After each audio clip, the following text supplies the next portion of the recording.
Welcome back, Augustonians. Happy Pride Month and a belated happy Juneteenth.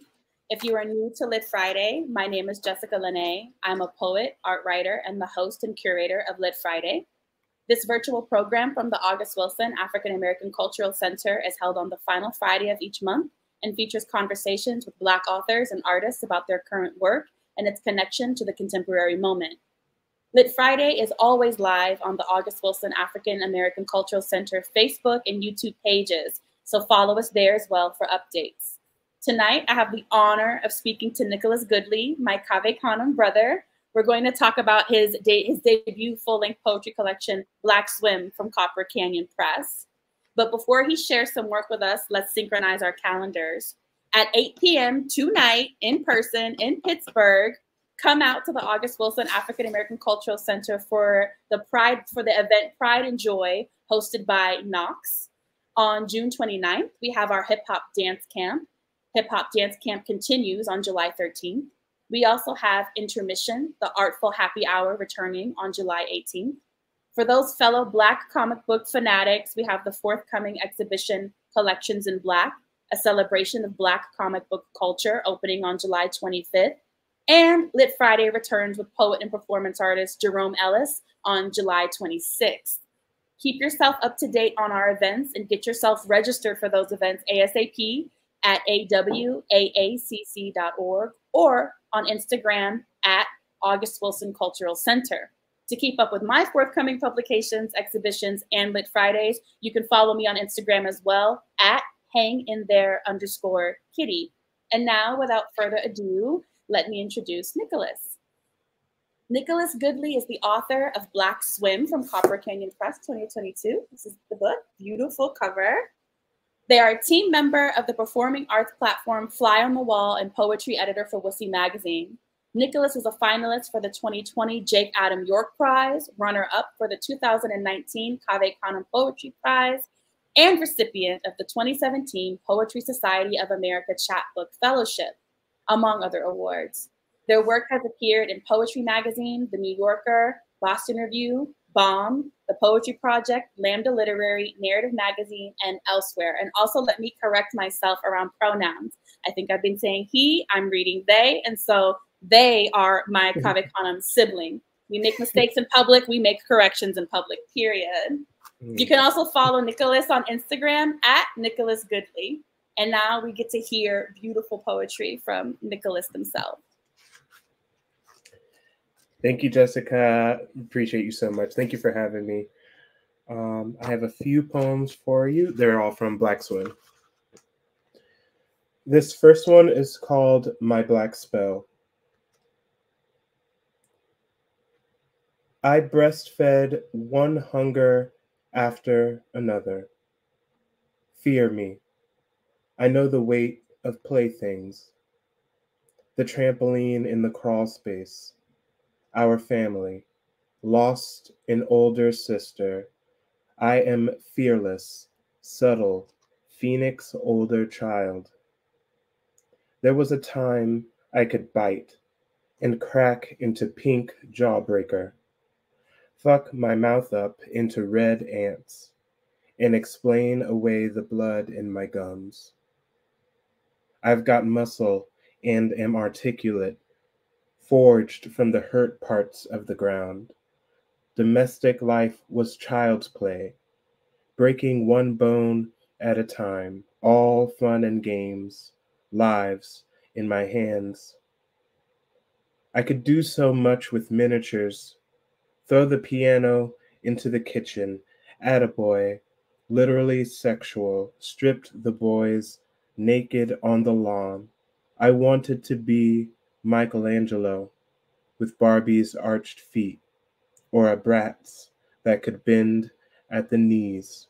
There is spit in my circumstance. They call me unstone. They call me unmusic. Baby, baby, baby, baby, baby, voodooed alive. Seashell from familial waters, healthy and unimaginably magical. I'm watching your back, best I can, baby brother. Follow fish, follow what runs to us. Home, licking with gumbo. I do not have words for all the things I desire. In the summer, my hair was braided. I am your brother, best I can.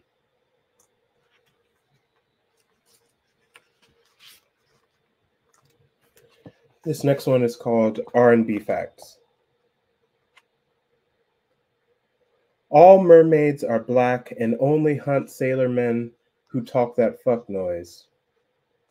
Egypt is the proud grandmother of Harlem, and she sits back in her chair with a switch in her hand. There is a brother and a sister somewhere, just right for every child.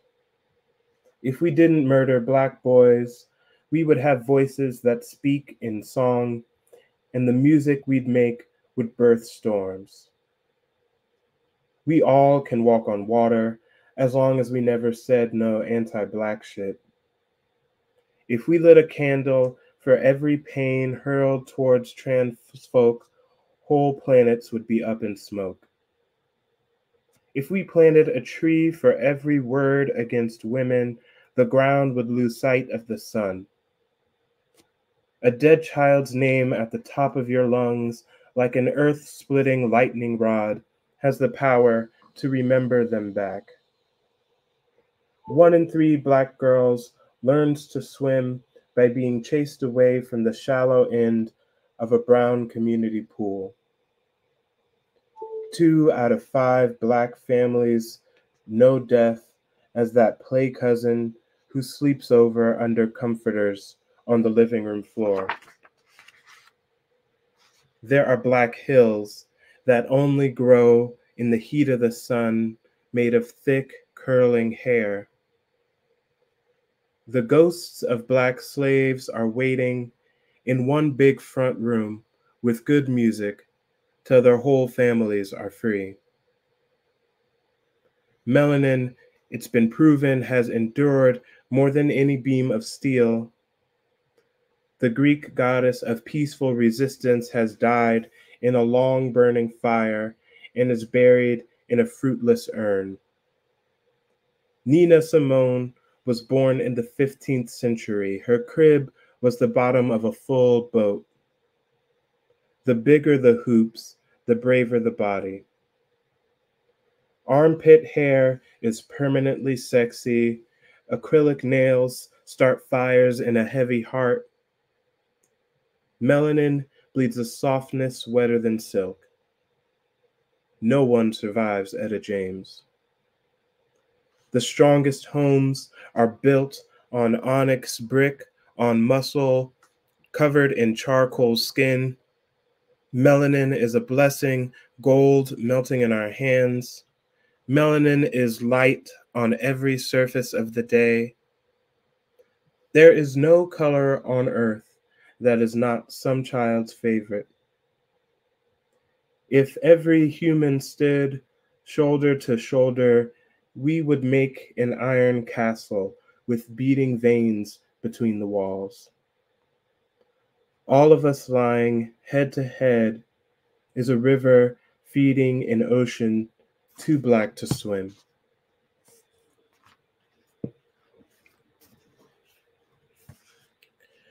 This next one's called Hypersigil.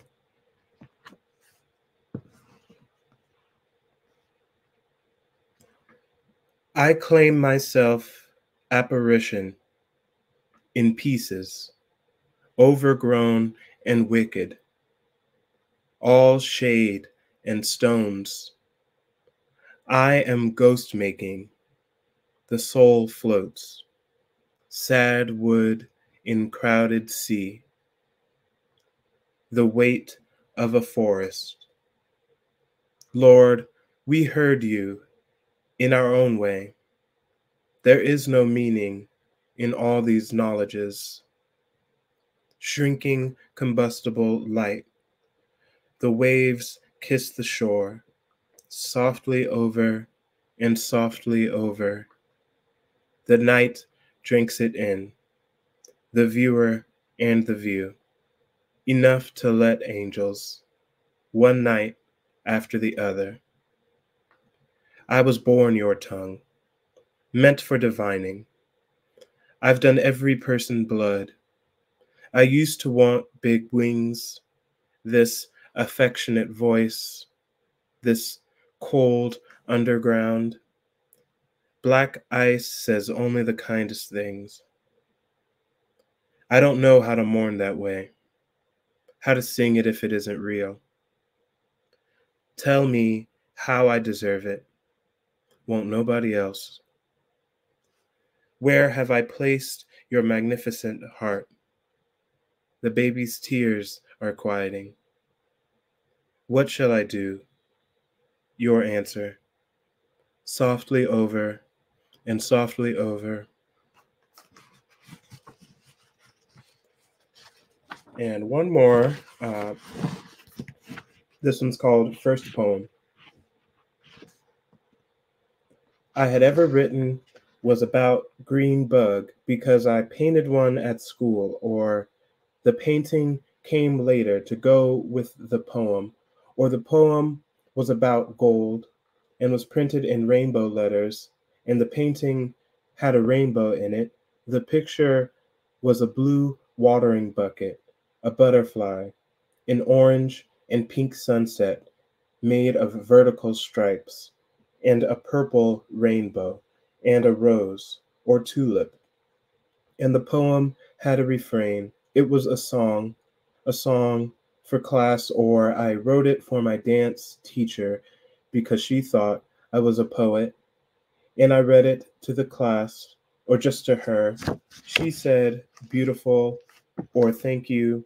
And the painting and poem are in a frame together now. And it matters that where it all started was a good garden.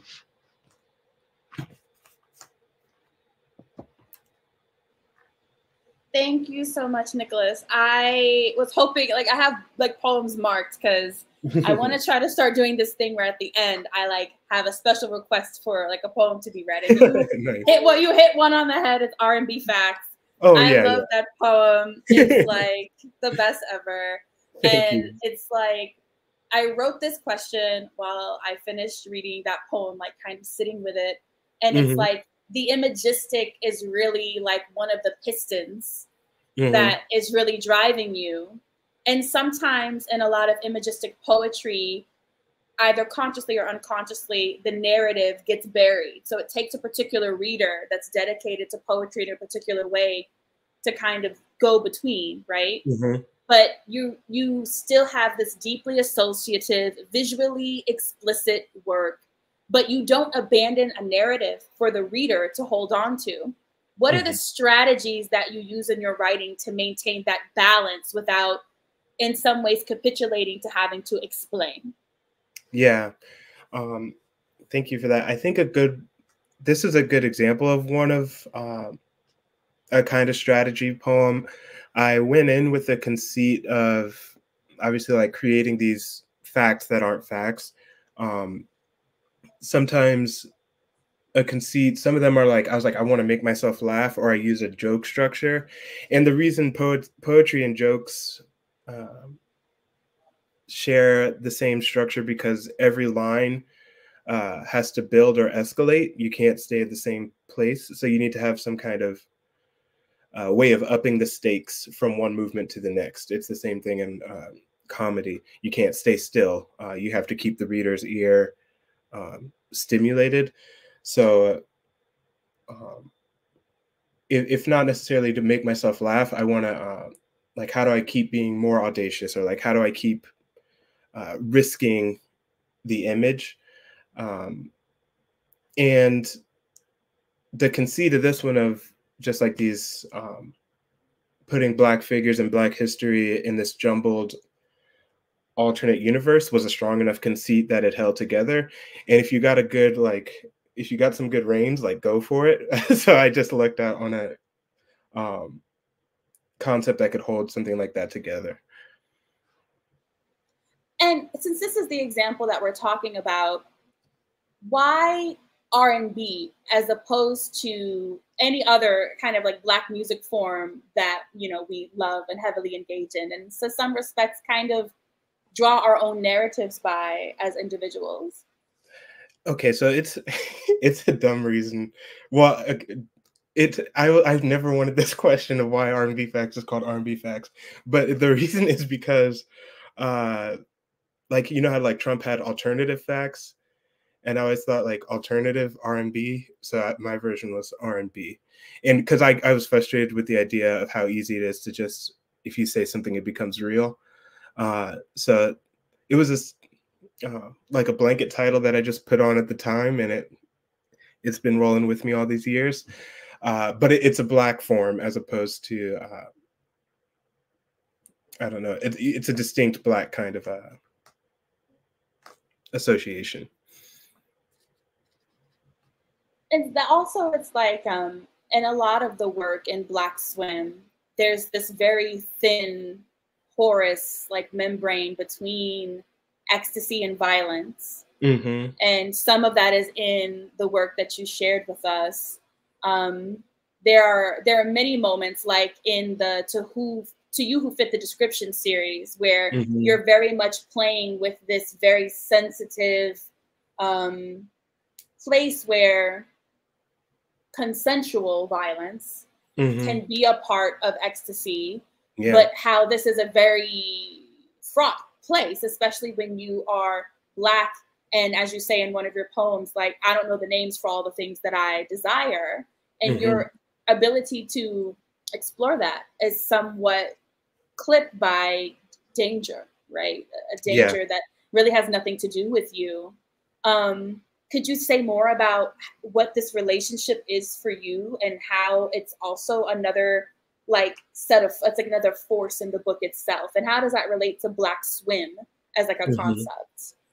Yeah, and that series in the middle, like, to stick with that one, it was me asking questions about Black, and I think like Black male body intimacies, almost like how can you be close with another person when both of you are have so many reasons not to let your guard down, and like both of you could be a danger to each other because you know your history, like we can, who knows what happens when we both allow ourselves to be close to each other. It's a scary thing, and what's so beautiful about like the human experience is in all that risk there could be such great reward or such pain and devastation. I just think that's like such a beautiful concept and a beautiful thing to like stick with. I think like I like the you could say liminal space. I think that word gets overused, but the space in between two poles. So like I like the idea of, I mean, devil, angelic. I like the idea of. No, I was like noticing the horns kind of coming up like from under the shirt, like the angelic underneath it. Yeah. Like put both of them together and see what happens, because both are true. I like the idea, like how far can you hold two separate truths, and acknowledge that for yourself, and draw power from both of those things. So like I know the version of me that the energy resonates like up here. I love that version. I also know that there's a version of me that does not have as high a frequency. And what if we could draw on that whole spectrum, and then that's who you are as an individual? I think that's how like sometimes some of this book feels like prayer, like, or reaching up, and then some parts are reaching down, and letting both exist, and playing in that space, not necessarily like putting a name to it, not necessarily putting the name on the desire, but like it's like if two cells are two electrons are close to each other, and the static that happens in between when they don't necessarily touch, that's the world I'm interested in. The catalytic. Yeah. The reaction, that quick, yeah, that quick space. Yeah. So it's also like just listening to you talk about, you know, the liminal spaces, right? And also how that relates to this idea of third spaces that's also being kind of you know, like bashed around in an effort to kind of get out of it. I kept thinking about like structure and approach. And I kept thinking about how one builds an altar, especially if you're from like the Black American South, and you are inherently have this creativity because you don't always have everything at your disposal. And so if you're making an altar or you're doing some work, you pick up things that you find.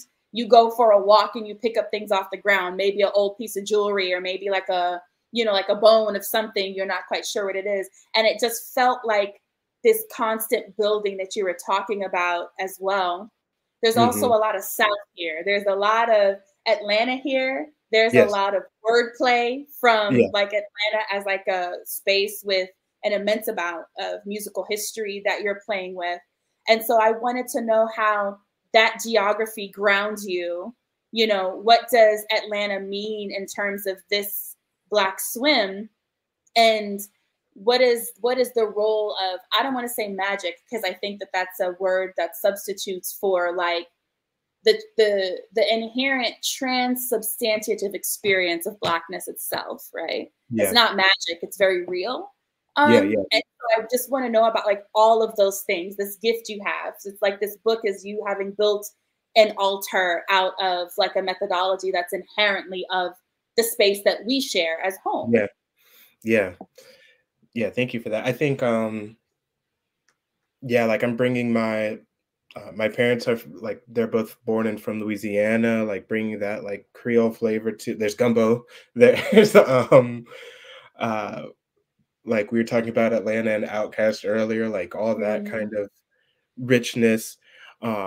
It's a type of bringing your whole self. You could feel when someone like brings their whole, I think I wanted this book, you don't want your book to be, in a cheesy way, this book is not me, but I feel like I put a lot of who I am in it. So like I have my whole queer world I can bring into this. I have my whole Blackness I can bring into this. I have my upbringing in I went to like Catholic school from like kindergarten to 12th grade. So I have all that language and knowledge. I think like if you allow yourself to view your past as like an ever-growing toolbox, and if you can look upon it without judgment and look at these as like raw pieces to again draw power from, that's how you can start to freely wield these images and textures and ways of moving about language. I also think I get excited when I think that words themselves are already like charged objects. They have, if we look at them as like magic objects, or if we look at them like, to me, the thing that poetry and like prayer has in common is the value of the poem is more than the sum of its parts. That if this arrangement, if it's like spell casting, like this arrangement of letters for some reason sparks a life of its own. And so to acknowledge that, you also, I don't know, there's so much, it gets exciting to play. And I also feel like I can, that also makes me feel like I can separate the pieces a little bit more from myself. So I don't feel like I'm at stake with the language necessarily, but I'm making something that I'm going to put out in the world to have its own life. And that's very freeing. I don't like to feel like, like the poem is me. It's its own thing. No, I was hearing you think about it. Like while I was reading through the book, I went and I reread parts of Zora Neale Hurston's Sanctified Church. Because she has that diagram in the back of that book where she's trying to break down Southeastern, like Black English and colloquialism. Yeah. And it just reminded me that so much of our creative process has to do with the question of not how it's properly used, but what is it supposed to do? Yes. And based on what we learn of what is this supposed to do in the world as far as its effect, then we start to break and play if we're poets, or like babalaos or like iochas, we start to break and play with the words in order to have an effect. And that's what got me onto this thought about like thinking about the hoodooistic as like a poetry method, right? Like this is how you get to the word. Like even if it's just you're like, well, what is that supposed to do? Does it have to be there? Not always. And it's inherently a failure. Like Jessica Lange, those words will never fully encapsulate who you are. Like there's more there. And so if you start out knowing that like the poem I thought I was going to write when I sat down is not, like, I won't hit that. Let's see what else happens. I also think that's like queerness in a way, like I could talk about, you know what I mean? Like that's trying to making do, or like trying to attain something that is unattainable, or trying to achieve a perfection that is imperfect.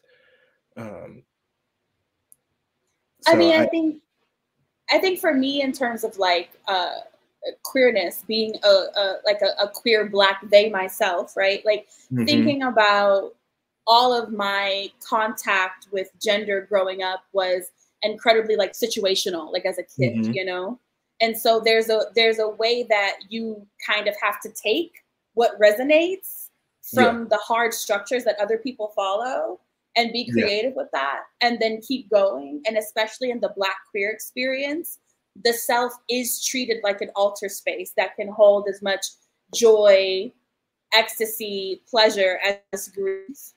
Because if you don't make space for all of that to kind of live together, then you've missed the point.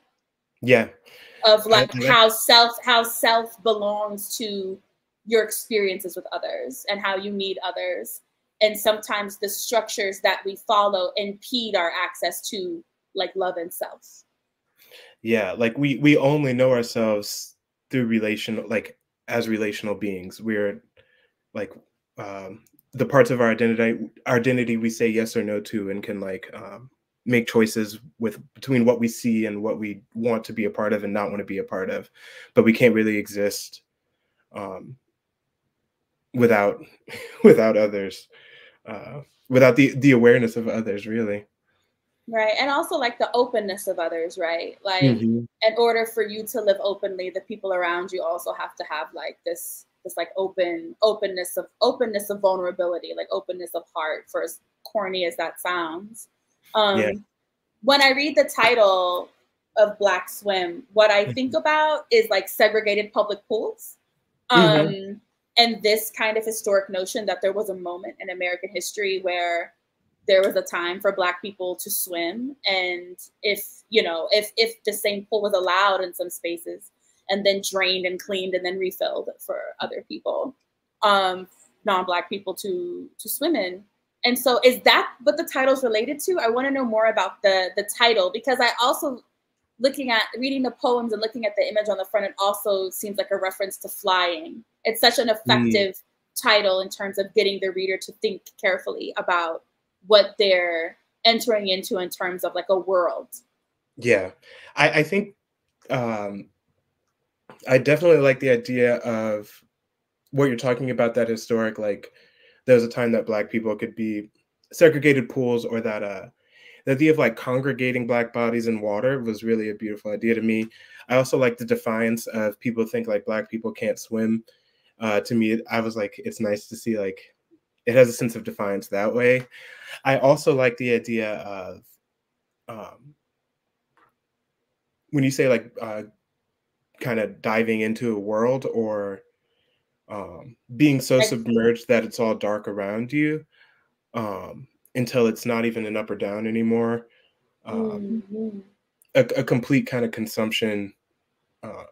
And I think water's an important motif for me. It's going to keep showing up. I don't think I'm a Scorpio, water type. Like, no, you have a poem in here, Scorpio Pisces. Oh yes. It's this one. Yeah. So watered down. So water is really important to me, and I wanted I like the thud thud of Black Swim as opposed to like Black Water. I wanted a title that didn't have that wasn't too that had some weight to it, gravity wise, not necessarily like concept wise, you know. Like resting into as a form of like positive sinking, right? Yes. Yeah, that's great. I Positive think thinking. And I think like also yes. it feels like it doesn't feel like drowning ever. Um, Right. There's that's what also I don't know that spiritual aspect there, right? how. Like, because we have this imaginary of song. Yes. We have um um I'm forgetting the word, no, but the concept that there is a kingdom underwater of guild Black people who have evolved, who jumped from slave ships, right? Oh yes, yes, yes. And having this be a constant thought process of like survival, a positive sinking, the ability to like, transform oneself, right, in order to survive, but also just live. But also like it's like the boundary between life and death in Black Swim is such a screen door. It's just like Yeah. the wind keeps banging it. It's almost like it's inconsequential. Like it's like death, Yeah. you're dead, you're alive. Like if you're Black, do you ever really go and like you don't leave the memories or the hearts of who love you, of your community? Doesn't matter who did or didn't know you. You always leave a mark. We always regard the lives we remember as a kind of art, like a live art that has happened that we must do honor to. Yeah. And there are so many existences here without the physical bodies. And this is like a, I mean, obviously you can tell by how I'm talking about it, how much I loved it and found a safe place for me right there. And that's the strength of how it was for me as one of your readers for a long time. But there are like, yeah, it's about that like transmutation I was talking about. And so I wanted you to like, how does this, you know, constant transmutation like a challenge anti-Blackness, or is that the point of all? Like a few of the questions that arose at the end of the book is like, I think that sometimes white audiences like to engage Black work because so much of it makes death just a matter of like place and circumstance and ceremony rather than an actual thing that happens to us, and that assuages some kind of guilt for them, like, oh, they're living somewhere, blah blah, you know, and they enjoy watching like that as a kind of self-soothing. But it is powerful. What you've done is powerful in terms of like eschewing a constant association with death. That's something that we fought always before we got here and after we got here. So I just wanted you to say more about like this relationship because it's just so rich and it's so effective and beautiful. Thank you. Yeah, I mean that thinking about the word community is important because a lot of, especially when this when I lived in Atlanta, like when this book was like first coming out, and I really like wanted to emphasize how important my community and being around my like queer community and my Black community. I was so supported creatively all my life, and I was allowed to be myself so much. So I felt like I owed so much to. I mean, there's beautiful stories from about my grandparents supporting me, my parents. I like have so many people who are in here in one way or another. And that extends beyond like if they're living or dead. And I feel like, I don't know if it's almost a type of divination. I mean, I guess I talk about divination, but like your story starts long before we are here. I sense that. And I also feel like you can pull from the lives of the past, like laterally. It doesn't necessarily have to be a family tree. I think like there's so many ways to be in conversation with people beyond living at the same time and talking to each other. Beyond language, yeah. Yes. I think about like who's in this book. Like one of the editing versions, or like one of the eyes I read it with was like, who am I mentioning? Who am I invoking? and being intentional about that. Like, if there was a list of just the names, does that list feel like it's like connected to my heart? And will that resonate? Because I think, yeah, like histories are not, there's more to history than like a family tree. It goes way beyond that. It's where the spirit connects. And investigating that, it's not ignoring who's living or dead, but it's like making an effort to, maybe it just takes a little bit more effort to reach that place on a heart level. So yeah, I think about it. I think about that kind of who's in here, and like who do I want to share with my audience. So I'm glad you felt them. It sounds like that's huge. No, I think that listening is scary and listening is like hard, you know? Mhm. I think listening sometimes for people may feel very much like being awoken by a strange sound in the middle of the night when you're home alone. Yeah, yeah, And you're scared to listen because if you listen deeply enough, you know you have to act. You yeah. have to go look, you have to do something, and that requires being responsible. And I think so much of divination and what you offer like here Mhm. is about listening. Like you're listening to someone, you're listening to someone's actions, to people's lives, and how those things resonate and connect with you as an artist.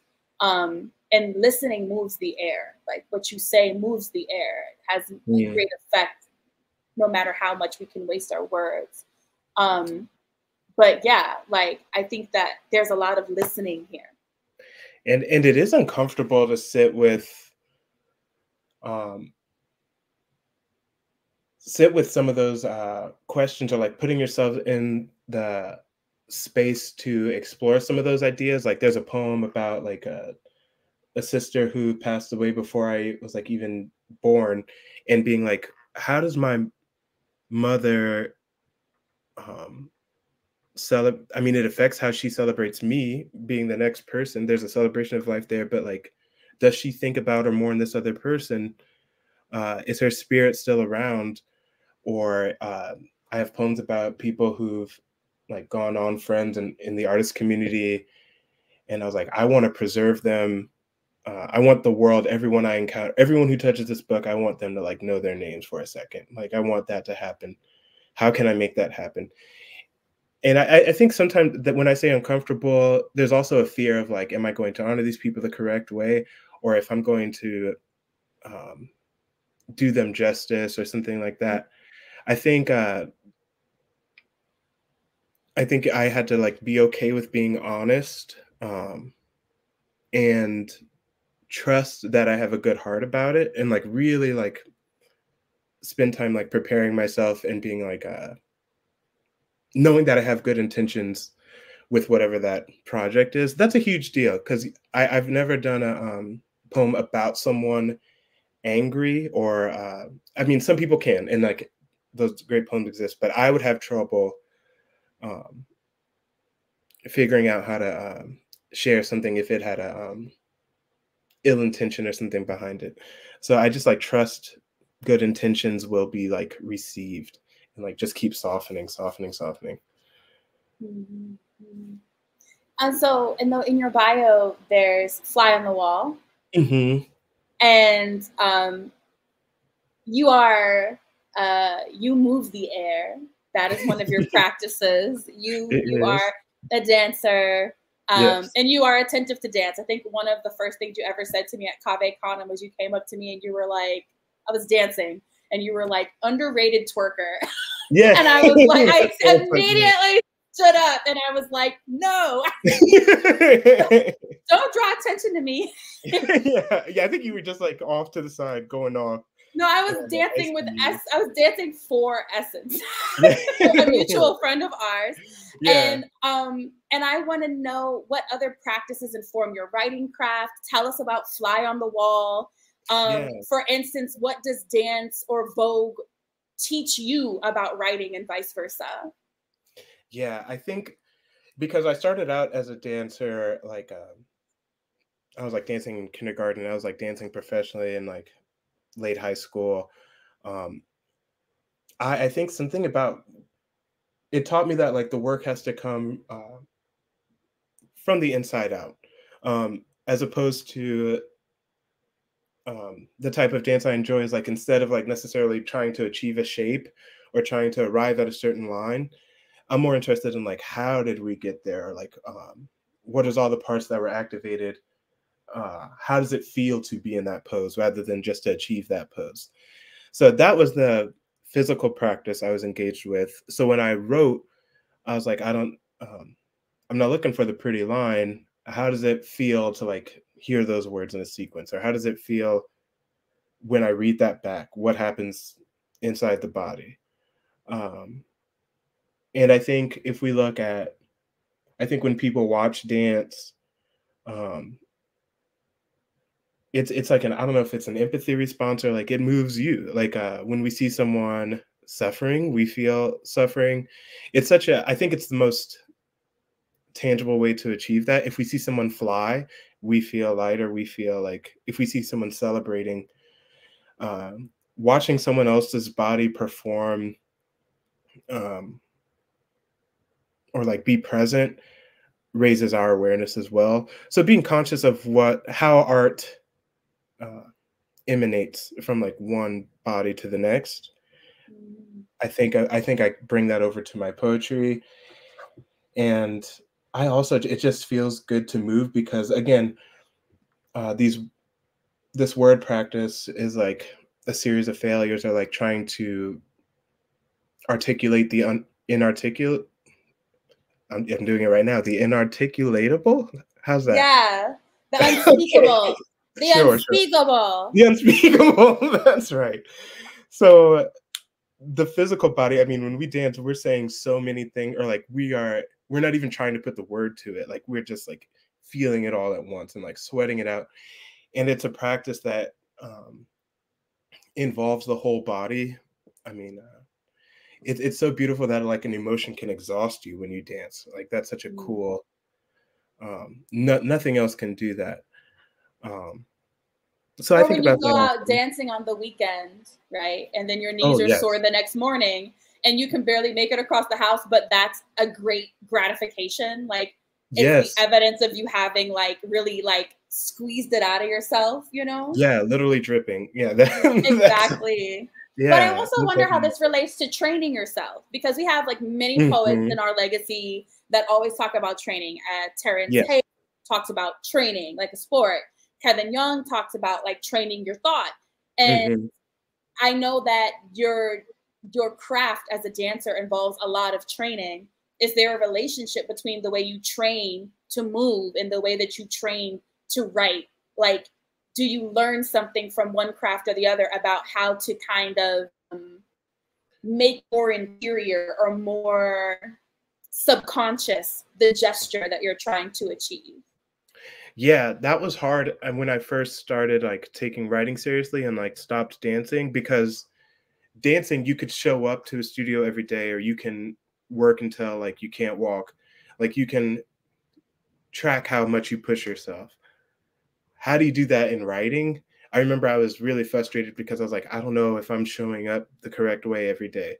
And I Yeah. still don't know if like I know that, I mean, all of us are probably thinking like we could be reading more. We could be, actually, you're somebody I like, um, your knowledge and the way you can think laterally and like bring so many references to the table and think so flexibly.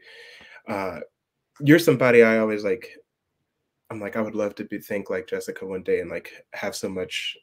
That would say like community and like having other models of thought. I'm sure you have people that you look up to and are like, how do they think like that? Like, how do they do all this? But maybe we're not supposed to judge ourselves. Like maybe we should just like let ourselves be where we're at. I think maybe training is like deepening our emotional depth, like being conscious of our interpersonal relationships, or um, be observant.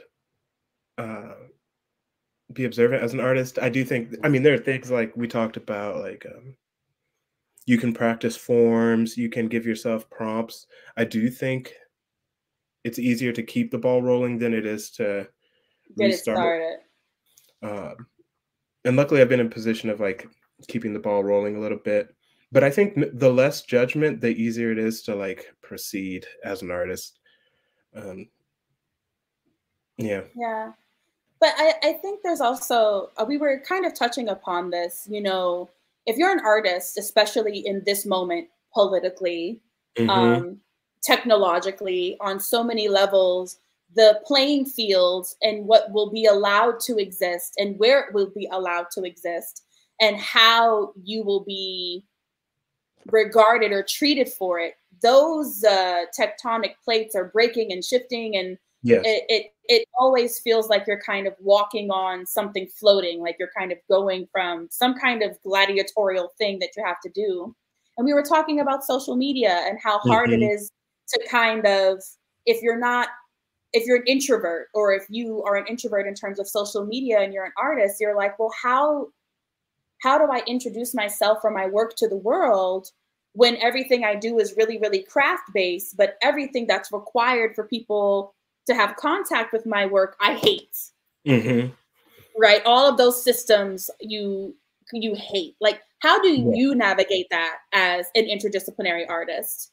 Yeah. It's hard for me to figure out, especially, but like, you know, like, what would you say to a young person that's like, I don't like social media. I don't like, you know, posting, you know, what is it, like hard opinions that aren't really hard opinions just to provoke people to follow me online, right? Like, how do you navigate this? Because you have a YouTube channel, and you're on Instagram, and you do a lot of work in the writing community. You're an editor, you're a mentor, you're a writer, you're a dancer. Like, how do you deal with that stress of trying to give more people access to what you do?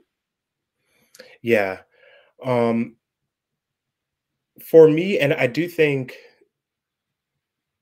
there's a time where like right now I just love the process of like the actual artistic process. You do have to actively switch and be like, okay, if I want to have more people see my work, or I want to like reach out further, I need to make an active turn towards that. And you can't say, I'm not going to do any of it, or people should just find me. Unfortunately, that's not a real reality anymore. And it doesn't mean that you're a sellout to do it. Like, you just have to think, what version of this resonates with me? For me, like I had started, like the YouTube channel. I even started like interviewing other artists and doing like a little doodle so that the video is like showing me drawing, and I'm just having a conversation with an artist about like their practice. That, because I like talking about different art forms. I like making deep connections with one-on-one artists. So that's something, even if not many people see it, it feels like I'm still being a good like literary citizen, or I'm still like participating in a way that I enjoy. And I think I can even like, I should probably be more consistent with that when I have time. But it's a practice I can like stand behind. It doesn't give me the ick. It doesn't make me like, I also like, you know, I like taking pictures in cool clothes. I think that's fun. So I like found things that I enjoy. So there's so many versions and so many models. You can give a tour of your desk that day. Some people post like drafts. Some people, I read some poems sometimes. I just put on an outfit and read a poem just because I was like, I haven't touched the world in a minute. Let me remind them who I am through art. For me, that's always like, I was like, I just want my art out there. That's what feels most important to me, not me. I want my art out there. Some people love having conversations online. Just find what works for you. And also just keep doing, but you probably should be doing more art than you are posting about your art. So could you say a little bit more? We're like, we can go over a tad because, you know, we get signed on like 2 or 3 minutes late, but I want you to say more about this idea of the literary citizen. Teach me about that real quick. Yes. And it's something I overheard at like an AWP conference. So you can keep submitting your work for publication, but that's not necessarily like engaging as much as you can. There are things like you can write reviews for books that you love. So many places are looking for reviews of books. There's like a shortage of reviews right now. So if you're like a writer, just ask your favorite writer, like, do you want a review of your book? Or like, can I submit a review? No one's going to say no. Do a good job of like carefully writing a prose piece. Like that's great fun. Try that. I edit on a few journals, especially through my life. I've been involved in a few. But you used to be with Southeast, right? Southeast And now Review. you're with Wussy Magazine, yeah. I was You're with doing something at Rhino. Kenyon Review, you said? Yes, I'll be up there to teach. But I worked with Rhino. I've done stuff with Poetry Magazine, all kinds of things. But when you're on those, not only are you participating with other editors and getting a sense of what editors are looking for, which is so huge, because now I'll know with my poems on the first line, I was like, oh, this will never get, like, it's not ready. This won't pass. Like, let's go back. You get a sense of what people are looking for, and you also are making connections with editors. Those editor meetings where you get to talk about the work, it's always really exciting. And it's just reading poems. So find ways to participate with other people, and even if it's volunteering, you don't have to get paid for everything. But making those connections and like are ways that you could build relationships without doing something you don't want to do. There's always versions, and especially when your book comes out, then you'd want people to like care about it. You'd want people to share it. So it's important to do. Yeah.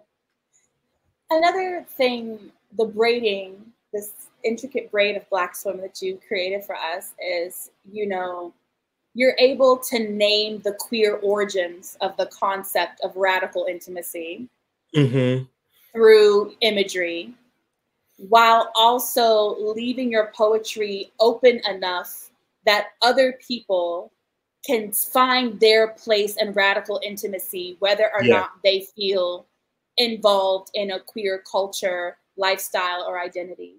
And what writing mechanics help you leave that door open? How do you approach your exegesis, your unfurling of radical intimacy, anchoring it where it started while also leaving it available to others? Because that's a really hard line to toe in a contemporary moment that's so anti-LGBTQIA2+, so anti-trans, so deathly for people that are trying to live radically intimate lives, even if they do consider themselves to be cis heterosexual. Yeah. Thank you for saying that. And I think I know exactly what you're talking about. Like even like the queerest poems in here, there's still something for like heteronormative people to take things away from. And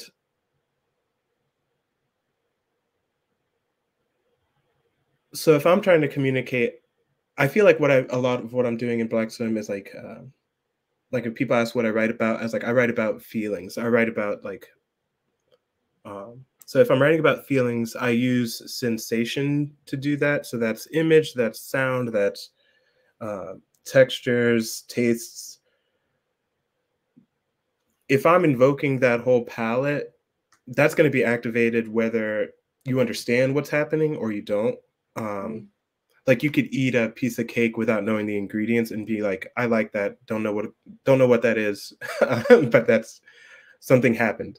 I love that example. Yeah, I think that's what it is.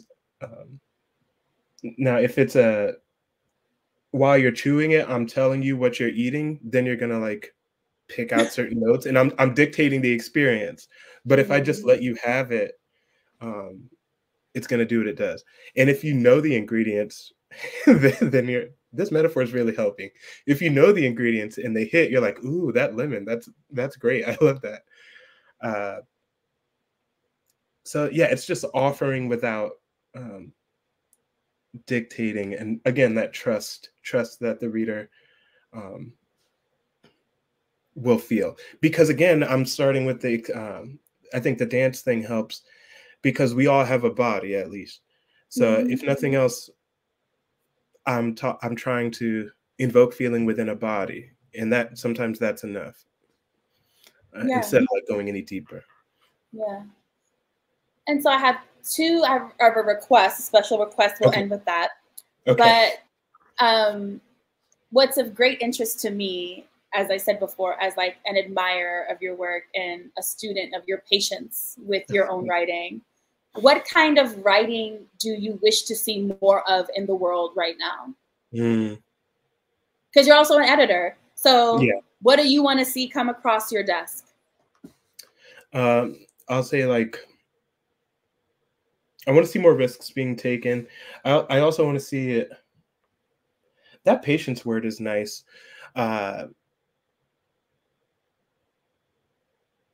Risk taking and rigor at the same time. Like ambitious and disciplined. Those kind of combinations where like making really big choices and then like showing so much control within that. I'm also excited for, I think we're in a really unique moment where we're seeing a lot of hybrid work, and I love work that you're like, let's just not label this, and this is just really neat writing. Whatever this is, it is exciting. I love that. So that's something I'm always like peeping. Coker is a good teacher for that. Yes, yeah, exactly. Coker is a perfect teacher of that. And then I have a request. Okay, what you got? It's one of my favorite songs on the album. I want to hear "Don't Look That Witch in the Eye." Okay, let's see. Yeah. Do you know what page that's on? Yes, I want to tell you. 6. Gotcha. All right, let's see. Don't look that witch in the eye. Mama warned us about that woman. The whole neighborhood saw she stayed lonely as an apple core, as if she hoarded brokenness, and it was contagious. I took the stray mutt from underneath her shotgun. I shouldn't have done that. A bell tolls in a nearby cathedral. I keep a straight pen a day. Forgive people easy. I am the mouth that doesn't go willingly. I am the aftertaste of rejection. There is not enough healing in the world to erase, to hold what cannot be pieced together. Build a church out of weather, but the sound is already out. I was the first to seek a way to abandon me. These days I watch the world go by and do not breathe life into it. I am not expected to be anywhere. I can't love someone cunning into loving me. This is stonework. My porch, a weapon. Its doors, wires and glass. Windows, unstained with cobweb and lead. I seek out my own men, ruthless, ones without foresight, and I become the unbearable woman. Love, love, love, love. Is there anything about that poem you want to share with us before we close? I mean, my grandma I was like playing in the front of, in Louisiana, across the street. She was like, "Don't look that woman in the eye. She's a witch." I was like, "If you see her sitting on the porch, don't look at her." And I was like, "What?" And so it always like stuck with me. And so it became a poem down the line. But yeah, grandma gave me that. I love it. Nicholas, thank you so much for being with us, for sharing your work, for talking about the creative process of Black Swim. It's such a gift. Everybody, if you haven't read it yet, it's worth reading, 3 times in one sitting. Like a movie you want to watch over and over again. I love it. Come back July 26th. We have the poet and performance artist Jerome Ellis with us, and it's also going to be a great pleasure. Thanks so much, Nicholas. Good night, everyone. Have great weekends. Be safe.